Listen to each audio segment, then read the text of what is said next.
friends, welcome back to Primarily Scripture. I'm Cindy Young, and today we've got Anna here. Hi, Anna.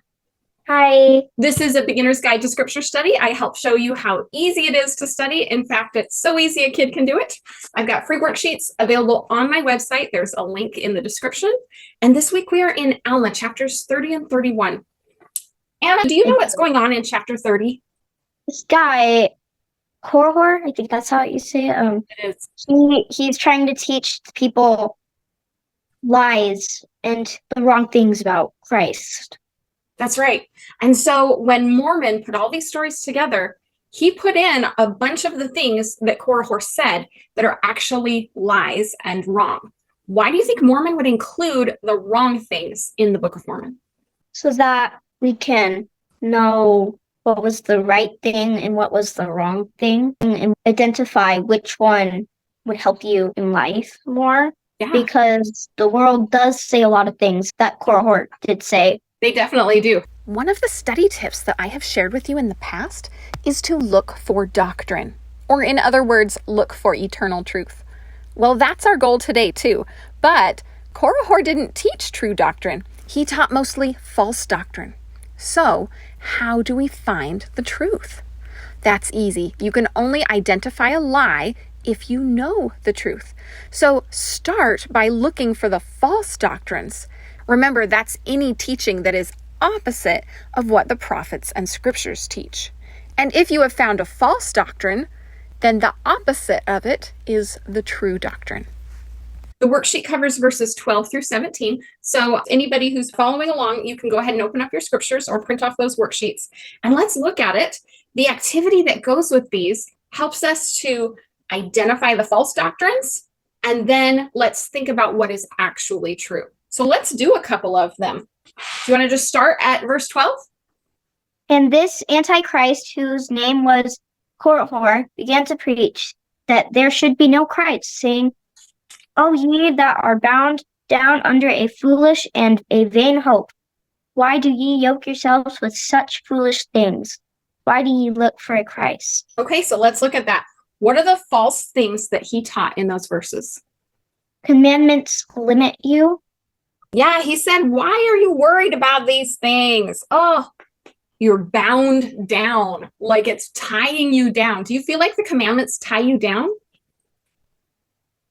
Well, sometimes, but really, commandments just lead you to the right way and try to limit you from the bad things. That's right. It's like a safety fence, right? There's a fence there so you don't fall off the cliff.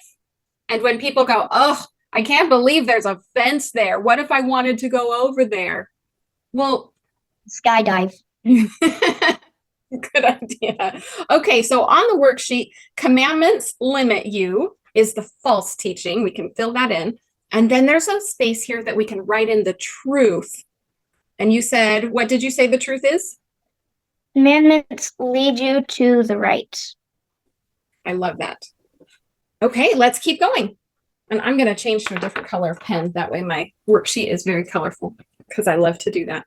Okay, verse 14. Do you want to read it or should I? I'll read it. Okay.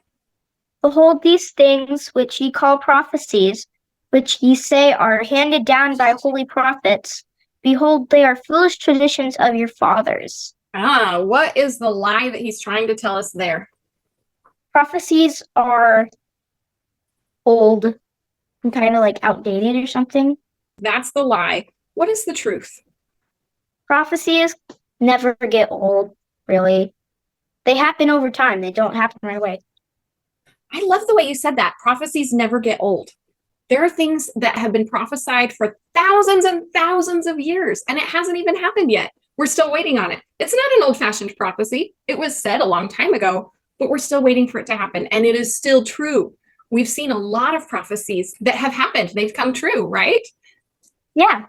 Awesome. Can you think of a prophecy that has come true? I remember that story when the Lord told Nephi to make a second set of plates because later the one guy would lose it. Right. That it would be needed, right? Nephi wasn't told the plates will be lost, but he said, it's a wise purpose. You need to do this. It's going to be needed. And that came true, that definitely we needed it. Prophecies never get old. Oh, I love that. Okay, let's go on. Verse 15. Can I read this one? Yeah. Okay. How do ye know of their surety? Behold, ye cannot know of things which ye do not see. Therefore, ye cannot know that there shall be a Christ. Oh, what is the lie there? You must see to believe it. And that's one that we hear these days too. People just really want proof. If you give me proof, then I'll believe. Is that God's way? No. Is there anything that you believe that you've never seen? Nothing comes to the mind immediately. No? What about Jesus? Oh, yes. Unless maybe you've seen him. Have you seen him recently? No, but I can feel him. Me too. Me too. Never seen him, but I definitely feel him and I know that he's real. How do you feel him? When I went to the temple and we walked around for activity days, it felt really peaceful there, and it definitely felt good. Yeah. I can't wait till I get to go. I'm almost there. So I got 2 years left. plenty of time to prepare. And when you do go, it's going to be awesome. The temple is one of my favorite places on earth. So good. I was just there last night and it always brings me peace. And there's no way to describe it, right? The world will tell you that you need scientific proof. And I can't prove to you what is in my heart.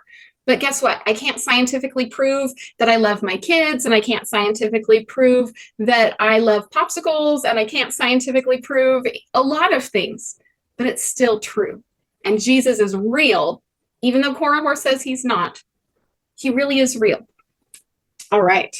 That's 3 different lies that we found so far, right? That the commandments limit you, and prophecies are old-fashioned, and you have to see in order to believe. So how is studying these helping you learn the gospel? It helps me recognize what was a lie and which one was the truth. So if you didn't take time to think about what the truth actually is, would it be as helpful? No, because you wouldn't recognize what he did wrong and what was right, and how he was kind of like going away from the one thing. He was definitely doing the opposite of what was true. At the bottom of page 2 on the worksheets, there's a quote from Elder Bednar. I like to put quotes from General Conference on every single page. And this one is from October of 2019. It's in pink at the very bottom. Do you see it? Oh. Will you read that for us? Understanding the intent of an enemy is vital to effective preparation for possible attacks. In this talk that Elder Bednar gave, he talked about cheetahs, that he and his wife were in Africa, and they watched the cheetahs hunt, how they were always trying to track down the other animals and catch them and stuff. And then he used that as an example that Satan is the same way, always trying to get us. Even if he's doing it in sneaky ways, Satan is always trying to get us. So we can understand what Satan is doing, like telling us these lies, then we'll be ready to fight back. I heard this one story of the lion and like the bulls or was it oxen. The oxen would stand in a circle with their horns facing out so that the lion couldn't get them. But when they split up, the lion could get them easier. So what does that teach you?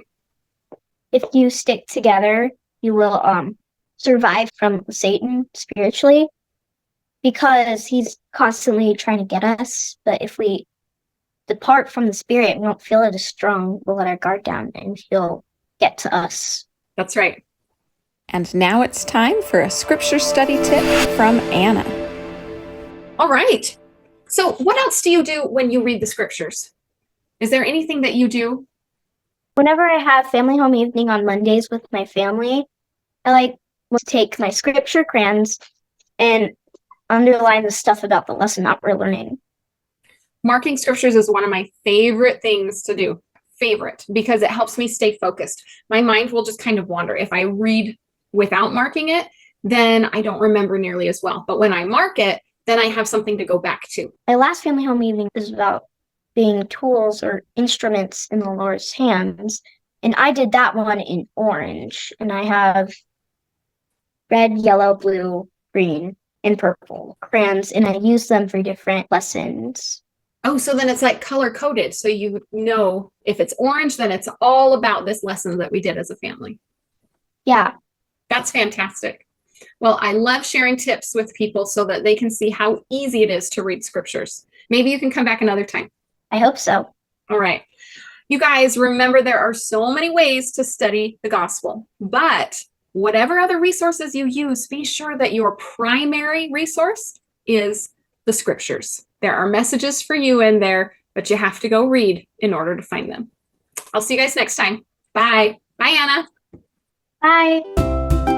Thanks for tuning in to Primarily Scripture with Cindy Young. Don't forget, you can subscribe to the newsletter and download free worksheets on the website primarilyscripture.com. And if you like the channel, be sure to subscribe, like, share, and leave a review. See you next time. And we're done. Are we actually going to do this again? We can. Oh, yay.